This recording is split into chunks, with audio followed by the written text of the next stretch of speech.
National building, as we know. Was the roof identified as a potential vulnerability days before the rally? To my knowledge, yes, it was. Were agents or officers inside the building? If so, what floor were they on? We had local police officers inside the building. The roof looks like it's a tin roof. How did no one inside that building hear someone moving on top of a metal roof? I don't have the details of all of the interviews that have been conducted yet. When will you have those? I have been asking, and I want to have that information as soon as you do. Okay. As well. Why did Secret Service fail to block the line of sight from that roof? I think that the Secret Service put together a plan where they were counting that roof in as part of their overwatch. And that was the plan that they had put in place that day. If you weren't going to put a security personnel on the roof, why not at least use drone technology or aerial surveillance to monitor the rally? There are a number of times that we do use drone technology. I'm not speaking specifically to this event and what was utilized or not. There are times when drone technology is available and helpful at events, and there are times when it is not appropriate. Do y'all use Signal? Do you personally use Signal to communicate with any official from the White House? Signal on your phone? Oh, on occasion, I'm sure that there are people that use Signal, yes. Okay. Do you use it to speak with the White House? Use Signal? No, I do not. Okay. When was Thomas Crooks first identified as a person of interest? Let me help you. At 5:10, he was spotted with a rangefinder at 5:51. And when did Secret Service notice him? Again, I don't have those specific timelines, but it was a relatively short period of time. Let me help you. 5:52. Ms. Cheadle, why was President Trump allowed on stage 10 minutes after the Secret Service spotted a suspicious individual? That seems to me to be the worst thing of all. All the breakdown and all this communication, all the BS you've been feeding us here today or not feeding us, that seems to be the question. So as I've stated before, there are a number of events where suspicious people may be identified. That doesn't necessarily. Ma'am, I submit to you, you got a guy who's going to be the next president of the United States. He's on stage. I've been to these events. We've all been to these events. A car backfires and there's a 15-minute dadgum wait. That's not acceptable. Did the Secret Service tell President Trump they'd spotted a suspicious individual before he was shot? I am unclear as to what the communication was with the former president at that I'll time. take that as a no. Did y'all deny President Trump's request for more security? Yes or no? And when was the most recent request for additional security? The rally request for security, all of those requests were fulfilled. And were there any personnel redirected to Jill Biden's rally? No. Who made the decision on the direction of agents at either one of those rallies? I'm unclear as to your question on the direction of the agents. I said, who directed those agents to be at Ms. Biden's rally or President Trump's rally? The specific agents. So there is a methodology in which agents are available for assignments, and they are assigned based on either geographic location or logistics or flight. Ma'am, I appreciate all that, but that methodology about got President Trump killed. Was the security detail guarding President Trump a temporary detail? The personnel who are assigned to the former president's detail are assigned to him. Why was there a different detail on the opening night of the convention than the detail that was guarding him in Pennsylvania?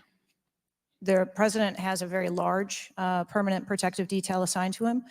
They work shift work, and so it could be that people you saw at the rally were not working the same shift the day that he was. I can assure you, ma'am, somebody that's a lot shorter than the president was not at the convention, and the people that were cowering down behind the mass of agents that were on top of the president were not in the convention hall. At least I didn't see them.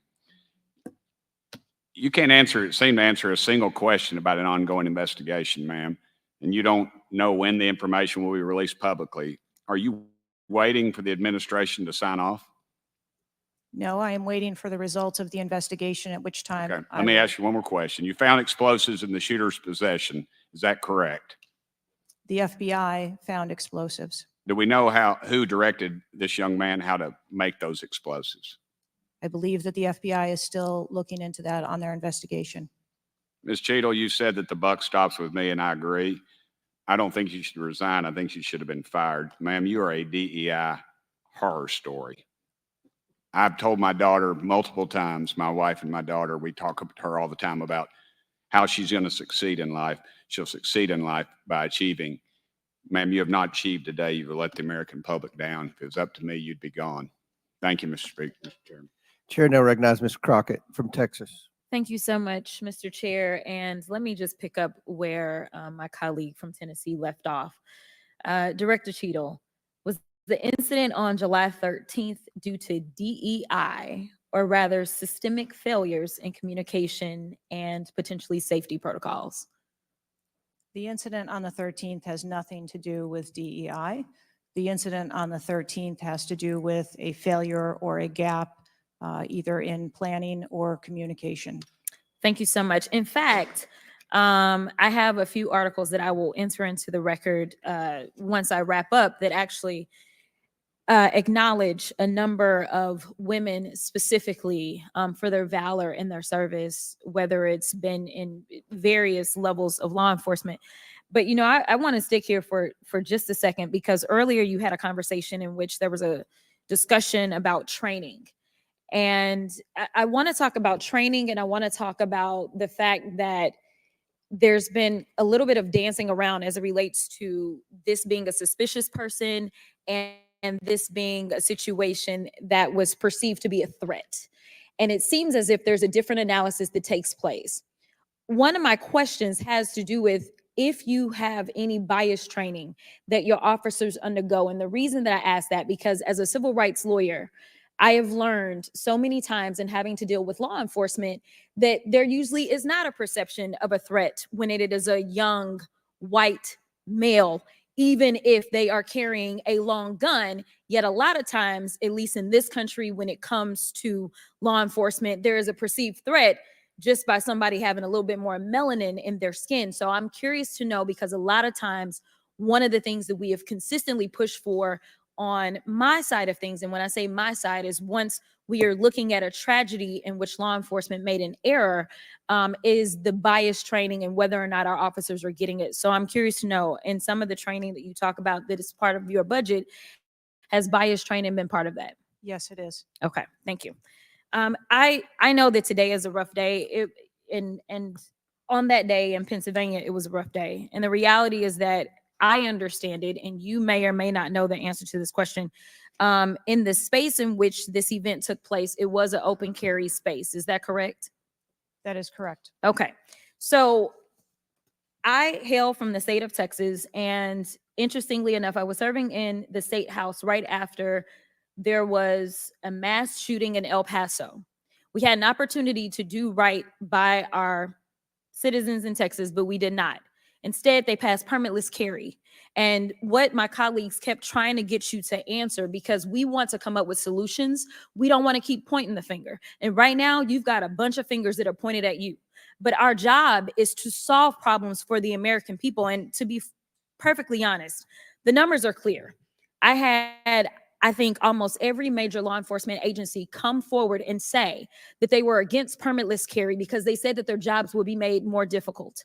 Unfortunately, my colleagues on the other side of the aisle in the state of Texas decided that they would ignore those warnings, and they passed the law instead. And right after they passed that law, we ended up with Uvalde.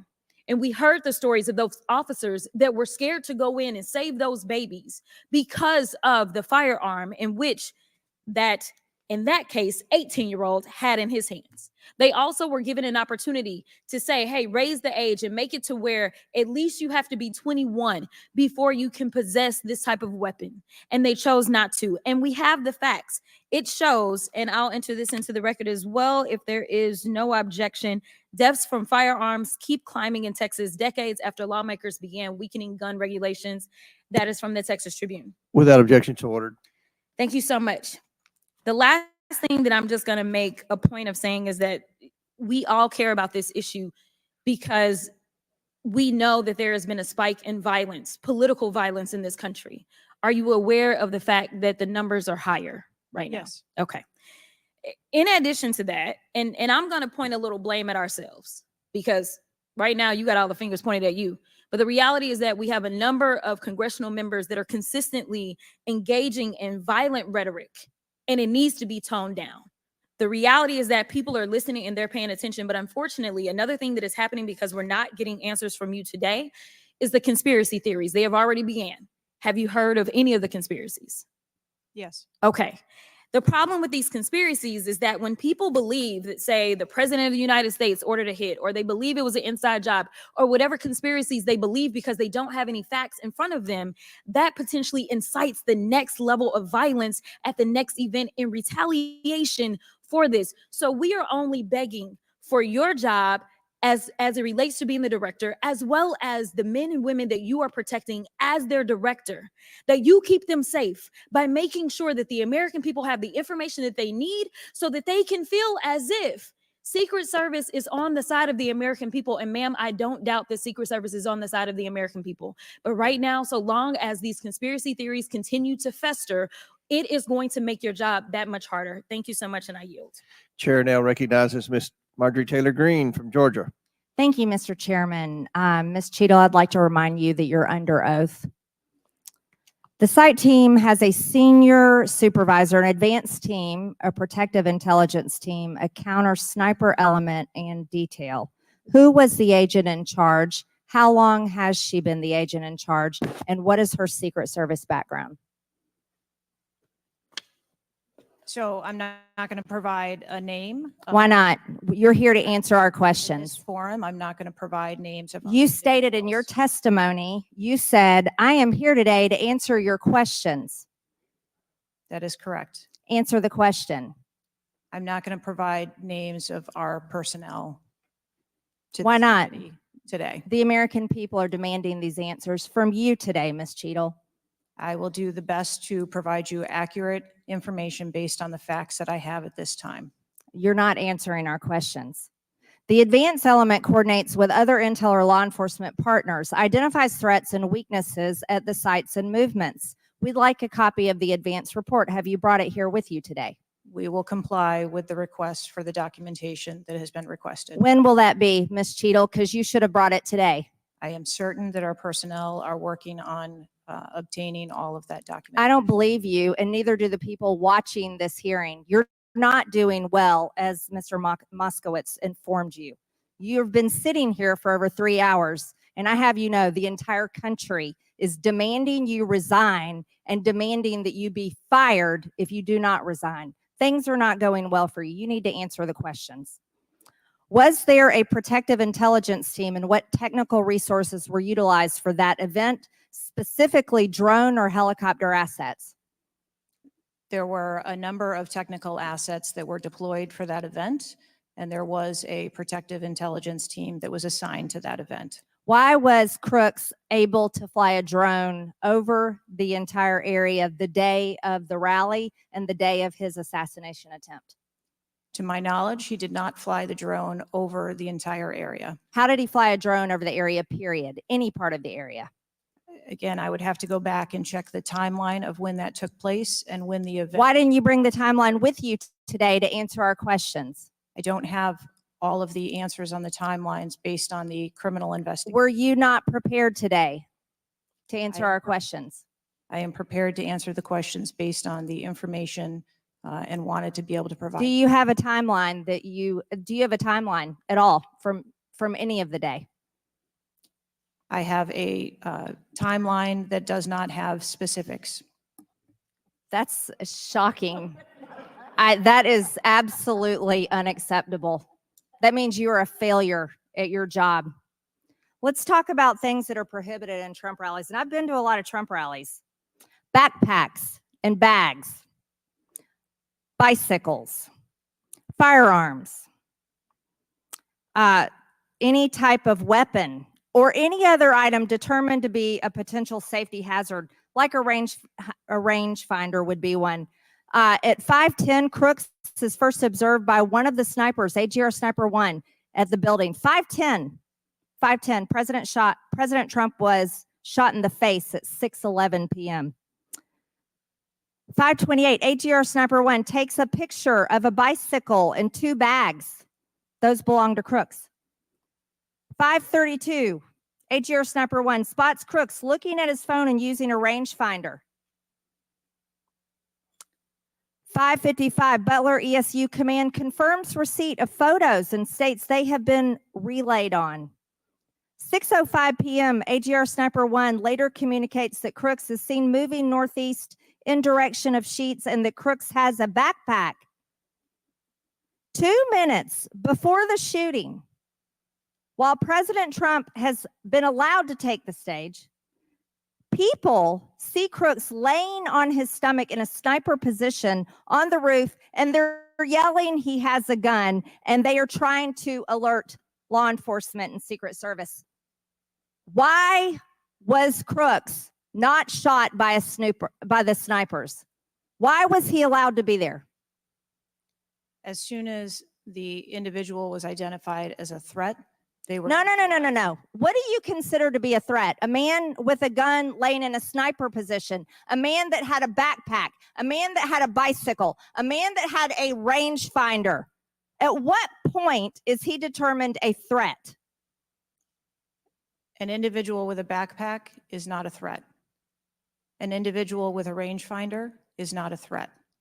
What about a man laying on a building that has direct line of sight of President Trump with a gun that people are screaming and pointing out? Is that a threat, Ms. Cheadle?